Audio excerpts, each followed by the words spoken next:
Our next speaker, Eugene Valberg, received his PhD from the State University of New York at Buffalo, and he taught philosophy in the United States for about 10 years before heading for more exotic climes. And from 1976 to 1988, he taught in universities in Africa and Papua New Guinea, until something that is unfortunately all too common in our circles happened to him. His views on race were published in a newspaper, against his permission, by the way, and he suddenly found himself forced to change careers. But since that time, Dr. Valberg has lived in Johannesburg, South Africa, where he's self-employed in various professions.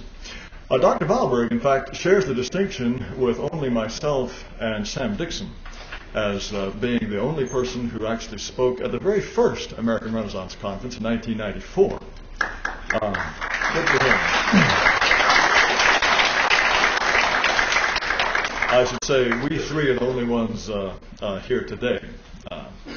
Now, I had become acquainted with Dr. Valberg through his absolutely fascinating book called Racism, Guilt, Self-Hatred, and Self-Deceit, which is an extraordinary account of the racial wisdom he's accumulated in various offbeat parts of the world.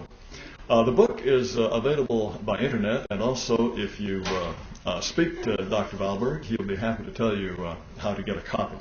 So I'm very pleased that Dr. Valberg has agreed to return to the AR podium and once again share his insights. So please, if you would, welcome Eugene Valberg.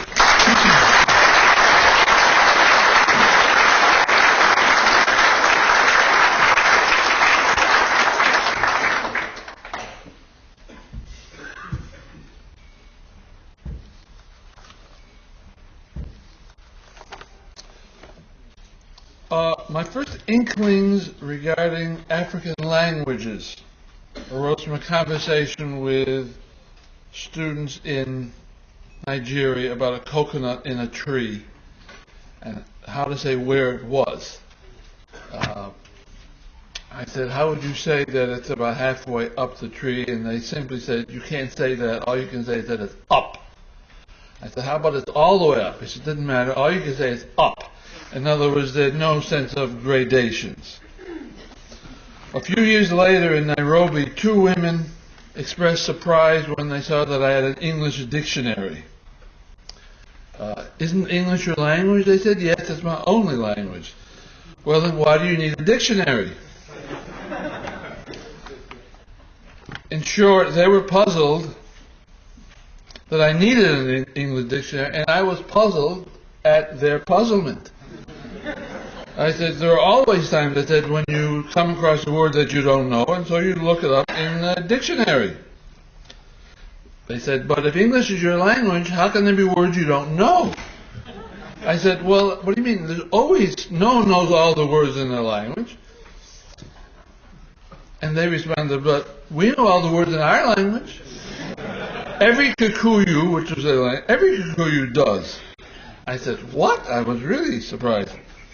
And then it dawned on me that being an entirely oral language, which had never been written, they would have to know all the words in their language, because a non-written oral language only exists in the minds of the speakers of that language.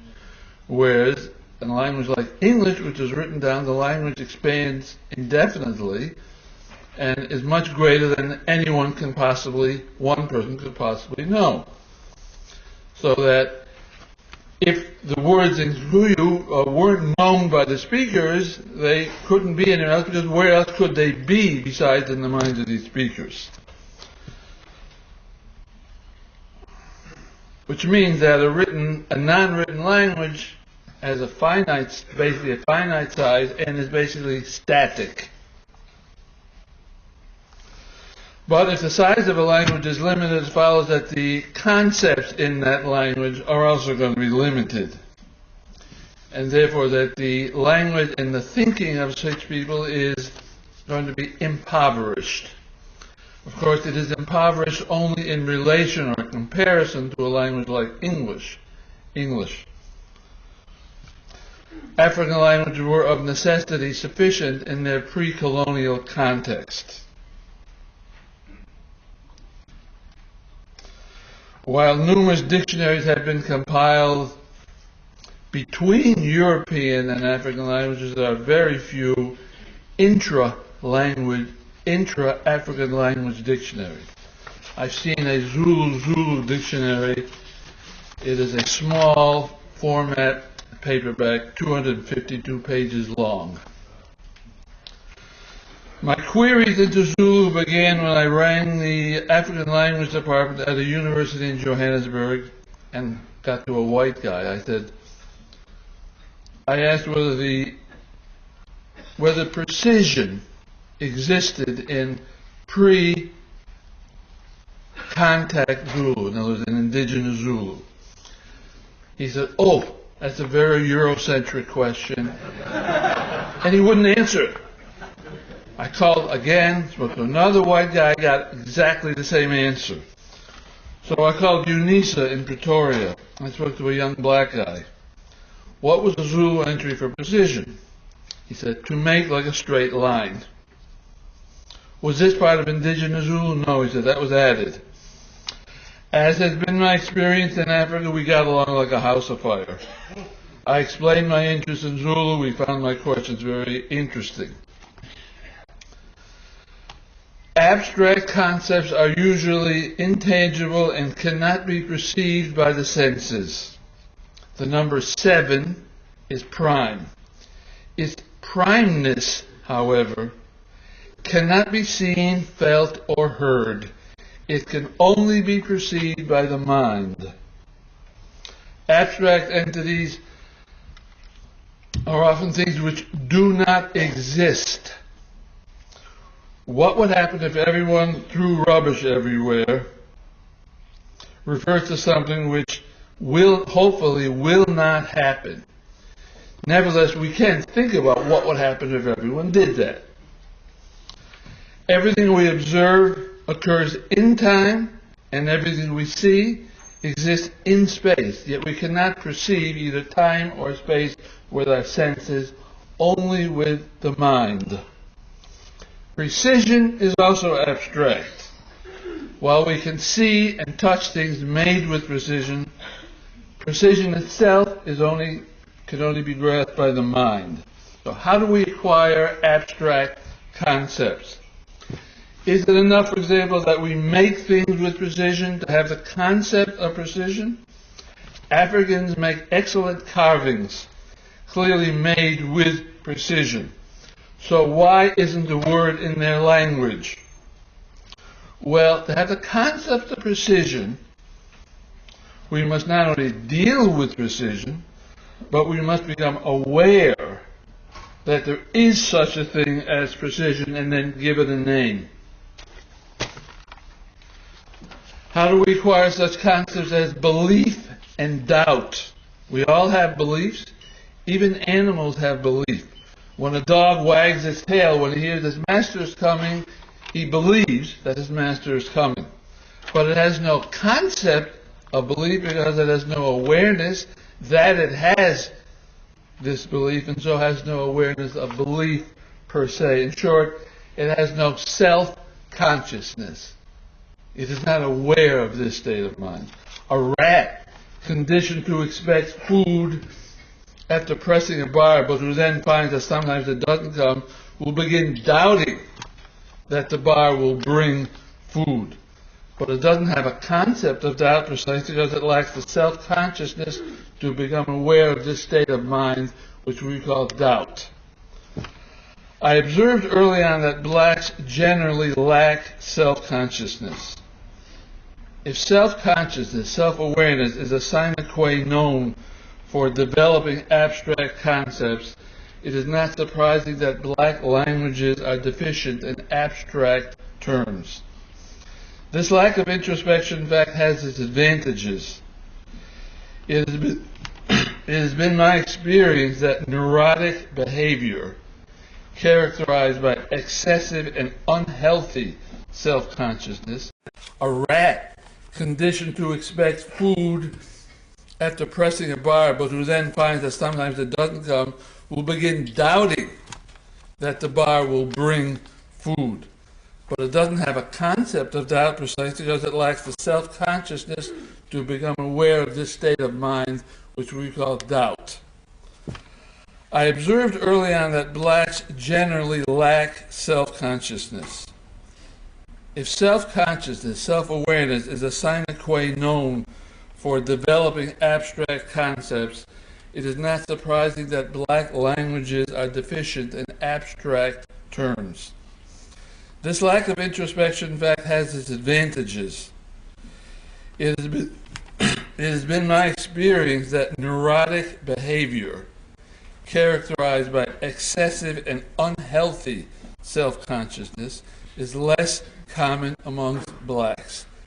Several psychiatrists that I've spoken to confirm this. Insofar as blacks lack self-consciousness, they will obviously have less unhealthy self-consciousness and therefore less neuroses. I'm also confident that sexual dysfunction characterized by such self-consciousness and foisted upon men by feminism is also uncommon amongst black men. After discussing precision with this black guy at this university in Pretoria, I was assured by him that it was otherwise with promise. I said, how about obligation? We looked it up. The Zulu entry means as if to bind one's feet. No, he says, that was added. No, it wasn't in Zulu prior to European contact. But if Zulu didn't contain the concept of obligation, how could it contain the word promise, since a promise is simply the oral undertaking of an obligation? For him, this was a light bulb experience. I said I was interested because Africans so often fail to keep promises and never apologized, as if they had nothing to apologize for. Yes, he said, the Zulu word for promise, isitembiso, is not the correct word.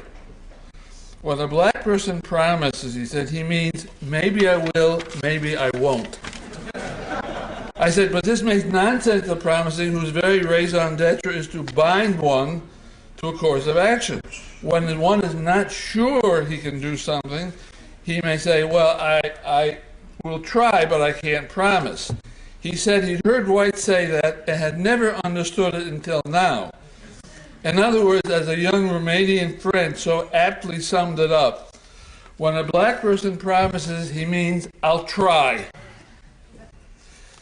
To explain this failure to keep promises as a linguistic problem is far-fetched. It is hard to believe that living with whites for so long that they could not learn the correct meaning, and it is too much of a coincidence that the same thing occurs in Nigeria, Kenya, and Papua New Guinea, places where I've also lived.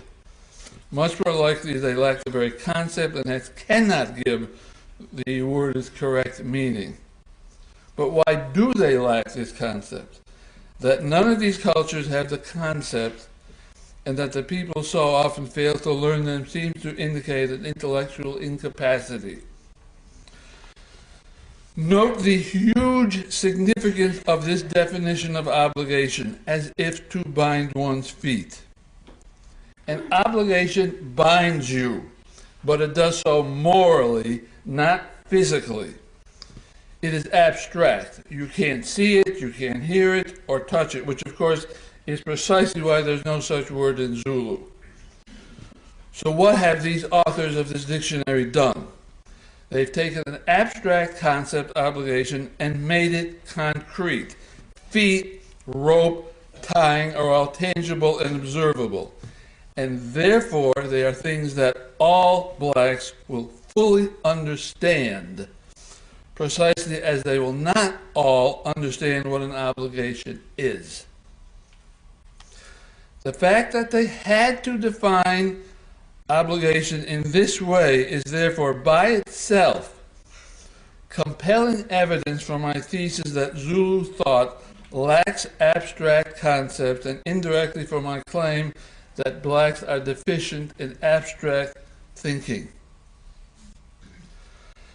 My thinking about blacks and time began in 1988 as I pulled into my garage. Several francophone Africans drove up and stopped right in front of my car. Hey, I said, you can't park here. Perfectly friendly and respectful, as I've known for a long time black Africans are.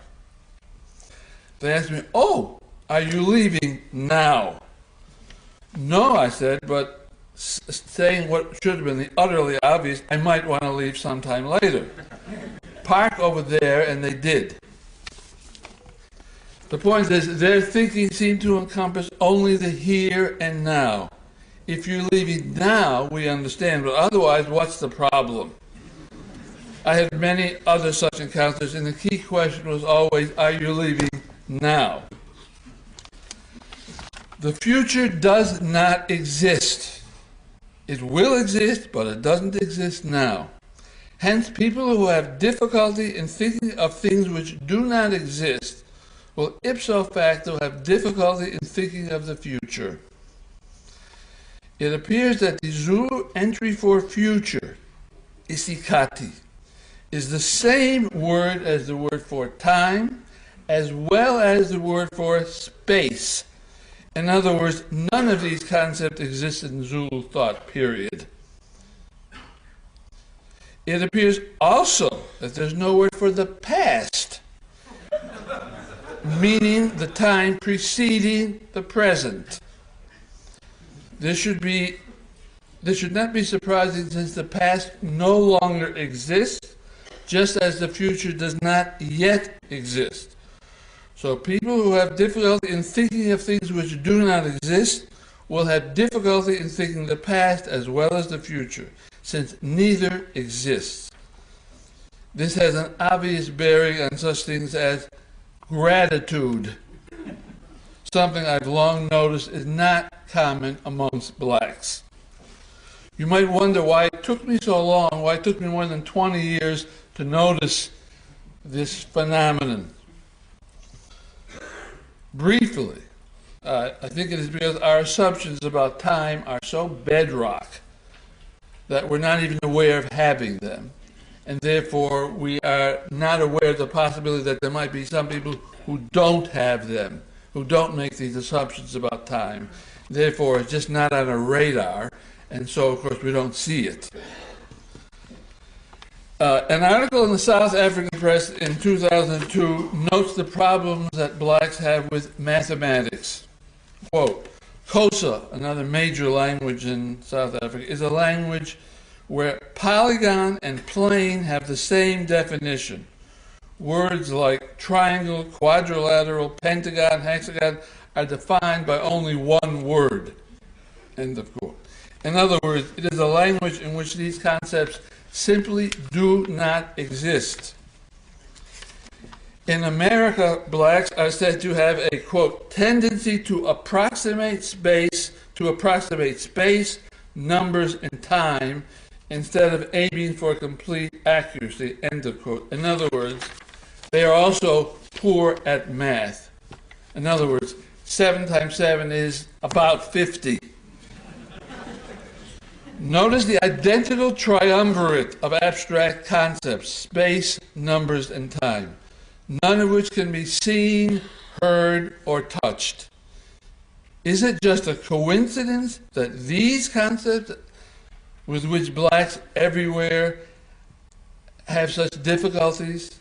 The Zulu entry for number, by the way, ningi, means numerous, which is not at all the same as the concept of number. It is clear, therefore, that there's no such concept as number in Zulu.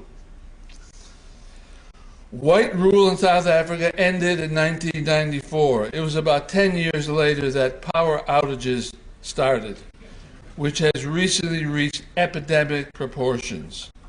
One cause of this is deliberate load shedding, precisely because the Zulu government, the ANC government, which was specifically warned by government parastatal in 1999 to build more power plants, did not. Enough said. The other is the breakdown ended in 1994. It was about 10 years later that power outages started, which has recently reached epidemic proportions. One cause of this is deliberate load shedding, precisely because the Zulu government, the ANC government, which was specifically warned by government parastatal in 1999 to build more power plants, did not. Enough said. The other is the breakdown of existing power plants due to lack of maintenance. Maintenance is future-oriented, and the Zulu entry for maintenance is ondla, which means nourish, rear, bring up, keep an eye on, watch your crop. In short, there's no such thing as maintenance in Zulu thought. It would be hard to argue that the absence of the concept of maintenance has nothing to do with the fact that throughout Africa, the phrase "nothing works" is only an exaggeration. The New York Times reveals that New York City is considering a plan since implemented at getting blacks to do well on standardized tests and to show up for class, which could earn them as much as $500 a year. Adults would be rewarded for keeping a full-time job, having health insurance, and attending parent-teacher conferences.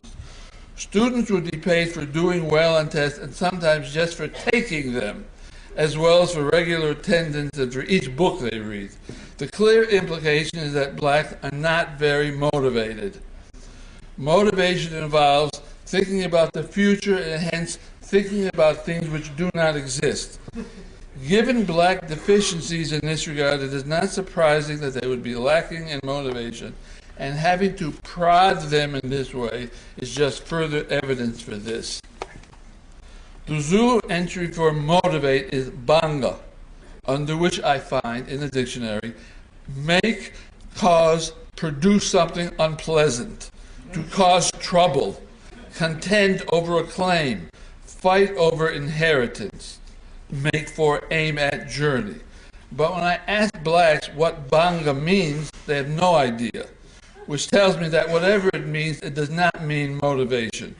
Clearly, this is a substitute definition, finding the closest Zulu word as opposed to a constructed definition as if to bind one's feet. In fact, no Zulu word could refer to motivation for the simple reason that there is no such concept in Zulu. And if there's no such concept, there cannot be a word for it, precisely because in Zulu there is no it for motivation. All of which it helps explain the need to entice blacks into behaving as if they were motivated. The entry for ambition is langazela, which means simply desire or longing. Compare this to the Encarta dictionary. Desire for success, a strong feeling of wanting to be successful in life and achieve great things, which is in fact a good description of exactly what blacks so frequently lack. One explanation for this lack of abstract thinking, including the diminished understanding of time, is that blacks evolved in a climate where they could live day to day without having to think ahead. They never developed the ability to think of things which do not exist, precisely because there was never any need to. Whites, on the other hand, evolved in circumstances where they had to develop this ability. Like what would happen if we don't build stout houses and store enough food and fuel for the winter? For them, it was either sink or swim. Fortunately for us, they swam. The New York Times article mentions Darwin Davis of the Urban League as cautioning that the money offered for this attending class, remember, was relatively paltry, wondering how many tests would they need to pass to buy the latest video game. Instead of being shamed by the need for such a plan, he bitches that it's not enough. If he is unaware of how gross his remark is, he is morally obtuse. Even so, you would still expect him to know that most people would find it offensive. In fact, however, this is precisely how blacks often do understand morality, as what others tell them or expect them to do. Yet for many blacks, even this externally based morality has failed to take hold, which makes sense, because this external type morality is dependent on enforcers. But since these have long since disappeared, there is nothing left, neither the internalized morality, the real thing, or the external form. In the early 1990s, I heard of an American linguist who had spent many years in Senegal studying their languages and who made some remarkable discoveries. Whereas Western cultures internalize norms, don't do that to a child because I mustn't do that for an adult. African cultures did not. There were only external trolls from tribal elders and so forth. When they were detribalized, these external constraints disappeared. Since there were never any internal constraints, you get the result of this lack of self-control, crime, drugs, promiscuity. Where there has been some substitute control, as in white ruled South Africa, colonial Africa, or the segregated American South, this behavior was kept within tolerable limits. But when even such controls disappear, you typically see indiscriminate and unbridled violence. What this linguist never asked was why African cultures didn't internalize moral norms. That is, why they never developed moral consciousness. That it was just an historical accident seems implausible. More likely it results from fundamental deficiencies, specifically in abstract thinking ability. In an article in the Boston Review, a distinction is made between conventional and moral rules. Conventional rules are merely supported by authority and can be changed. Moral rules, on the other hand, are not subject to such change and are not based on conventional authority. Quote, even 3-year-old children distinguish between moral and conventional transgressions. The only exception, according to James Blair of the NIH, are psychopaths, those exhibiting persistent aggressive behavior. For them, all rules are based on external authority in whose absence anything is permissible. The conclusion is that healthy individuals in all cultures respect the distinction between conventional and moral rules. At least one anthropologist, however, argues that the special status of moral rules cannot be part of human nature, but is just an artifact of Western values. From the same article. Speaking of the Manyika in Zimbabwe, Anita Jacobson-Whitting says, I tried to find a word that would correspond to the English concept of morality.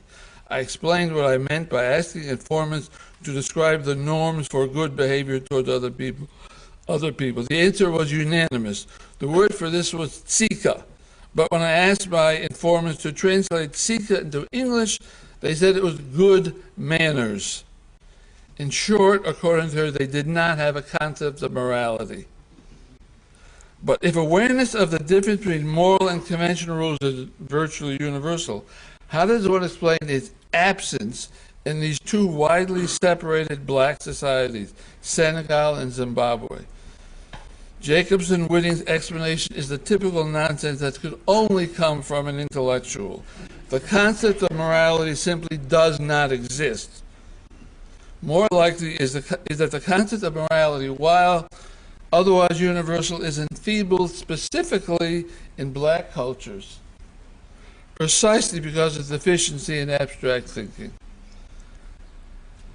The concept of morality may well be universal in healthy populations, but among psychopathic groups, to use James Blair terms, where anything is permissible, and where you find the violence and mayhem present in black populations, lacking externally imposed authority, the concept of morality may indeed be absent, and that would certainly qualify them as unhealthy. Is there a problem with the loudspeaker? Try this one. Try that. By the way, the notion. Want me to start over again? I don't care. Where you left off. Okay. By the way, the notion that blacks are children in adult bodies is not without foundation. Too much? Okay. The notion that blacks are children in adult bodies is not without foundation. The average African IQ has the raw IQ score of the average 11-year-old white child. And this phenomenon of not internalizing moral norms is another illustration of the same idea, since this is precisely how white children typically understand morality. Don't do this, don't do that. Something similar is obviously true vis-a-vis the concept of law. Legal rules are man-made and can be changed, though they are generally founded on moral principles. Given what we've already said, it would not be surprising if blacks didn't regard laws as external commands. So being against the law means don't do that. This explains why blacks so often either slavishly and inflexibly enforce rules, allowing no possible exceptions, or simply ignore them altogether. In short, blacks frequently have at best a very limited grasp of what a law is, and therefore what rule of law means. The continent of Africa is one massive illustration of this. What is the explanation for all of this? From a South African book review in 1993. A Cape social worker sees elements that revel in violence. It's like a cult which has embraced a lot of people who otherwise appear normal. At the slightest provocation, their bloodlust is aroused. And then they want to see death.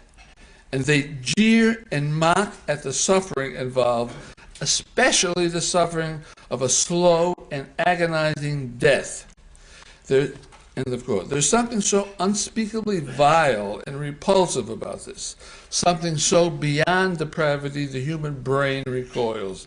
This is not merely the absence of human sympathy, but the positive enjoyment of human suffering, all the more so when it's slow and agonizing. Can you believe jeering and mocking at such a thing? A letter writer describes necklacing. Quote, "The petrol-filled tire is jammed on your shoulders and a lighter is placed within reach. Your fingers are broken, needles are pushed up your nose, and you are tortured until you put the lighter to the petrol yourself."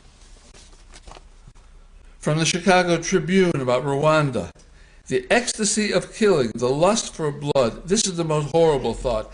It's beyond my reach.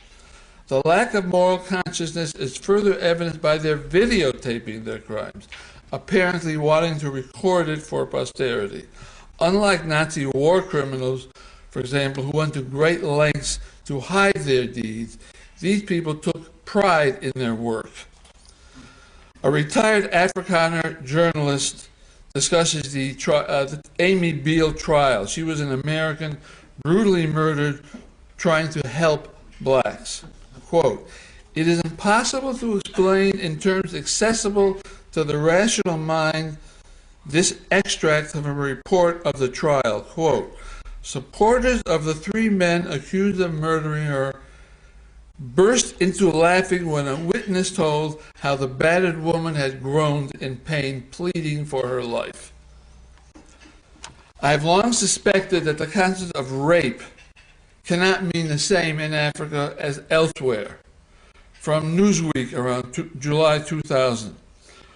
According to a 3-year study in Johannesburg, more than half of the young people interviewed, both male and female, believe that forcing sex with someone you know does not constitute sexual violence. The casual manner in which South African teens discuss coercive relationships and unprotected sex is staggering. End of quote. The writer is puzzled by blacks' conduct regarding age, asking, why has the safe sex effort failed so abjectly? Well, aside from their profoundly different attitudes towards sex and violence and their heightened libido, a major factor has to be their diminished concept of time and their inability to think ahead, resulting in a just don't give a damn attitude. Nevertheless, I was still surprised by what I found in the dictionary. The main entry reads, act hurriedly, be greedy, rob, plunder, take possessions by force. While these entries are related to our concept of rape, there's one small problem. There is no reference to sexual intercourse. In a male-dominated culture where often saying no is not an option, as illustrated by the previous study just mentioned, taking sex by force is not really part of their mental calculus. Furthermore, rape clearly has a moral dimension. To the extent that blacks do not consider coerced sex to be wrong, then by our conception, they cannot consider it rape, because rape is bad. If such behavior isn't bad, it isn't rape. But why don't they think coercive sex is wrong? To the extent there's no option of saying no, then from their perspective, it isn't really forced in the first place. And to the extent that blacks are deficient in moral consciousness, they will have difficulty in understanding that even unambiguously coercive sex is wrong in the first place. Either way, there appears to be no place for our notion of rape. I recently saw a few minutes of a TV program in South Africa where the topic of conversation was having sex for money. Of the several women in the audience who spoke up, not a single one questioned the morality of this. Indeed, one plaintively asked, why else would I have sex with a man? Clearly indicating that she could not imagine any other reason. This and other experience of mine clearly leaves little doubt in my mind that the notion of romantic love is generally alien to blacks, and I would be very surprised if it were different in America.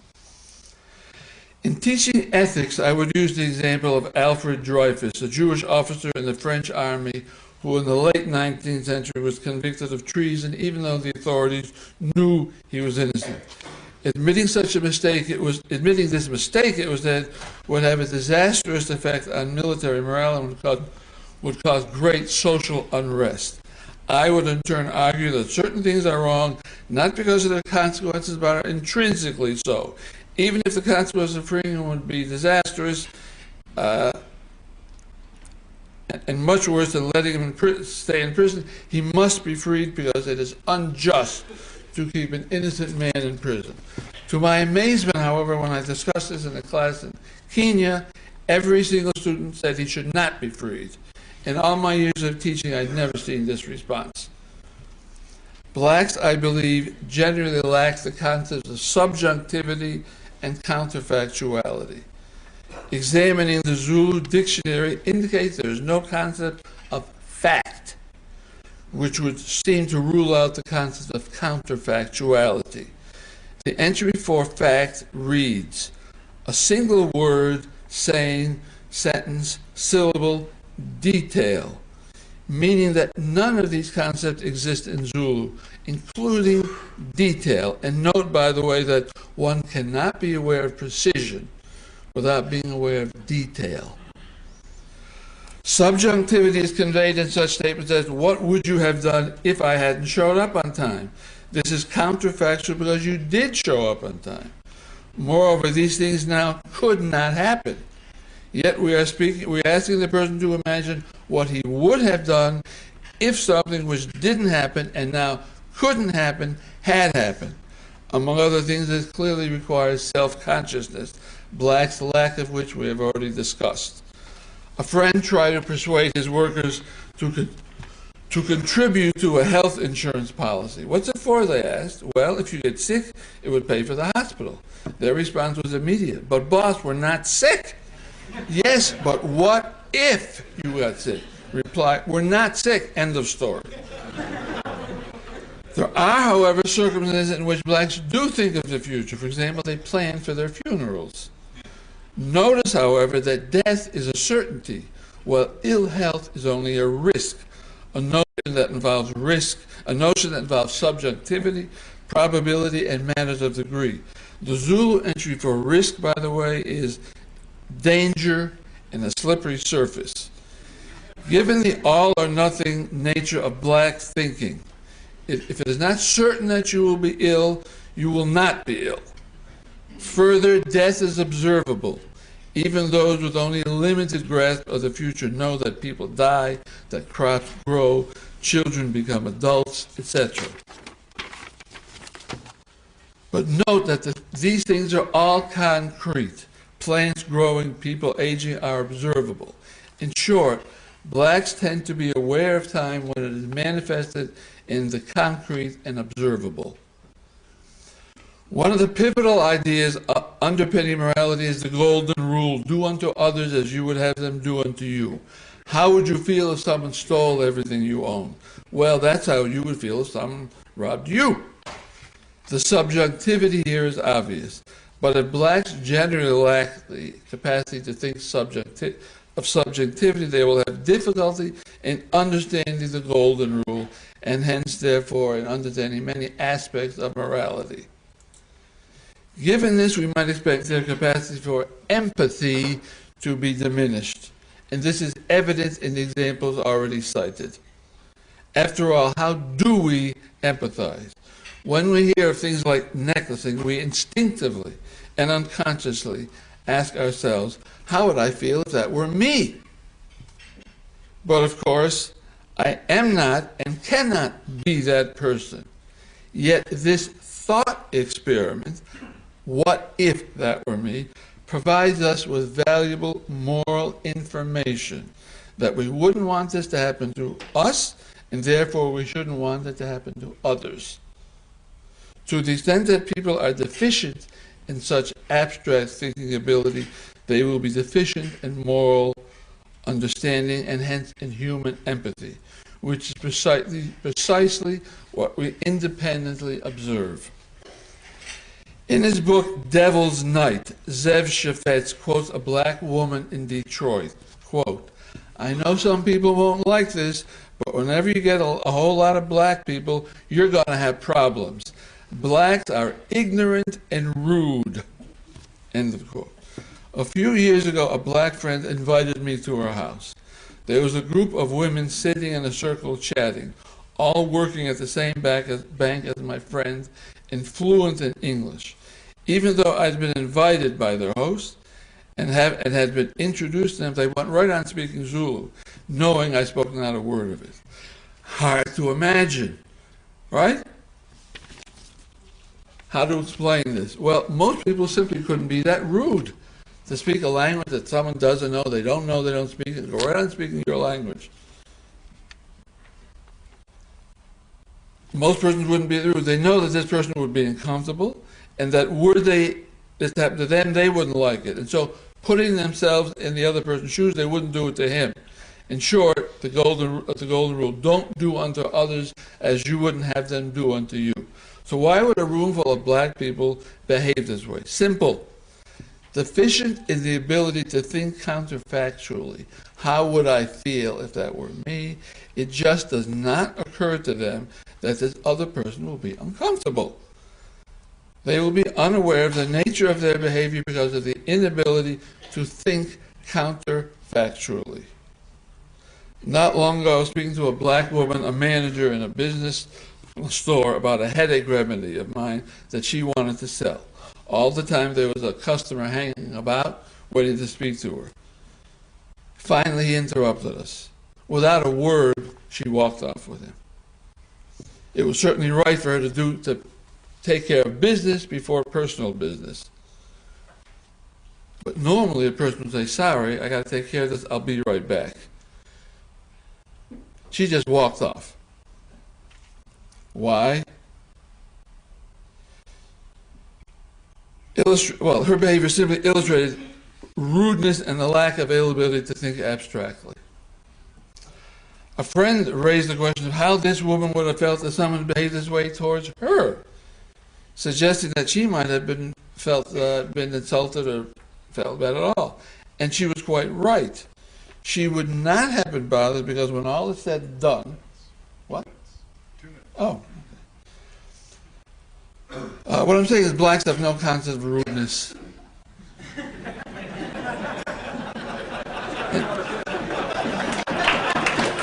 And you could easily say that when they are rude, they do not know, they don't know they're being rude, and from their perspective, they're not being rude. Finally, I just want to mention something about littering. I have a long quote from a book by Walt Harrington, a white guy married to a black woman with 2 half-black children. He's driving somewhere and he sees a car in front of him, throw out a bag of rubbish out of the car. He says to himself, I'll bet they're black. And then he's ashamed of himself. He says, I'm married to a black woman. He drives up, sure enough, they are black. Then he relates an incident where he's driving into a McDonald's drive-in, and he sees the car in front of him as 4 blacks. He says, oh, we're going to be waiting here forever. He says, again, I'm being racist. Why? They do wait forever. They're changing their order, arguing with each other, and how do you explain black littering? Is there anybody I think that can explain why blacks in Africa and in America and everywhere litter? The answer is by now pretty obvious. Why? If you want to know why blacks litter, you must ask why whites don't as much. We have learned from sometime at an early age to think subliminally, subconsciously, what would happen if everyone just threw stuff wherever they wanted to. It'd be a mess. We don't. Blacks are relatively incapable of thinking like that. If people are incapable of thinking like that, that idea, that behavior is unlikely to arise in their culture. Simple as that.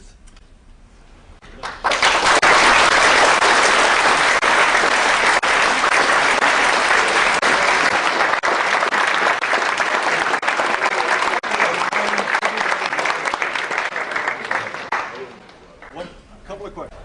Shout? All right, I'll shout it out. All right. Don't be rude. I won't be. Dr. Valberg, welcome to a fellow New Yorker. I actually wrote this question down. The program you're talking about in New York City, about paying students and parents.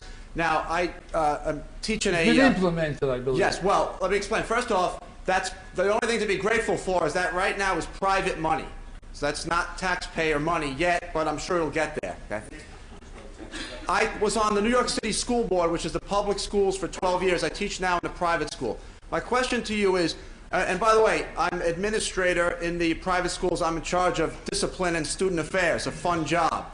Now, big problem is that many students simply don't show up to school and show up whenever they feel like it, and the truancy rate is very low. In other words, the parents are enablers. And it's sort of a cultural thing. They don't feel that they're doing anything wrong. And I'm on the phone, it's like, why don't you get your kid to school? And they feel it's not a big deal. My question to you is, in Africa, what is the mentality about, the attitude about going to school, making sure you're at school, parents making sure that their kids are at school, and the idea that you should be working hard, getting yourself there, and studying and being punctual? What is the mentality about all Well, that? I can't really speak in detail, not having any children to send to schools. I do know that, of course, immediately at the end of white rule, tens of thousands of black parents wanted to send their children to previously all-white schools, government schools, right? And they did. And what I do know is that once these schools became like 40, 50, 60% black, of course, the theft, petty crime, skyrocketed. You couldn't leave something for 2 minutes. And eventually, when they got like 80% black, these black parents, often working class, domestic servants, took their kids out of those schools because they were too black. They didn't know, they no longer wanted to send their kids there because it was exactly what they were trying to get away from. And it's the same thing with residential neighborhoods. They all want to live in a white neighborhood. They all go there. It's no longer a white neighborhood, and then they leave. So it's like the paradox of integration. When you want to, get blacks want to get into a white neighborhood or white school, it becomes black. As far as I know, there's still a lot of They want to go to a white school, but they don't know what education is. They just know. Their attitude towards education is kind of black witchcraft. They believe that education is the white man's magic. You go to school, especially university, you get a piece of paper called a diploma. That doesn't represent you've learned anything, because they don't understand that you have knowledge and skills. They don't understand that. All they know is what whites tell them. University diploma is a ticket to success. Meaning, to them, it's a talisman. It's a magical piece of paper. You get that piece of paper, and you're going to be rich and powerful. So to them, it wouldn't matter if someone cheats and makes a phony document. It's exactly as good as getting a real one, because it means you have the magical piece of paper. So they still do want the children to go to schools. They want them to be educated, but really, they don't know what that means. Yeah, Getting this magical piece of paper. This is a fascinating conversation. It could go on a long time, but we're going to have to stick to our schedule here. So please.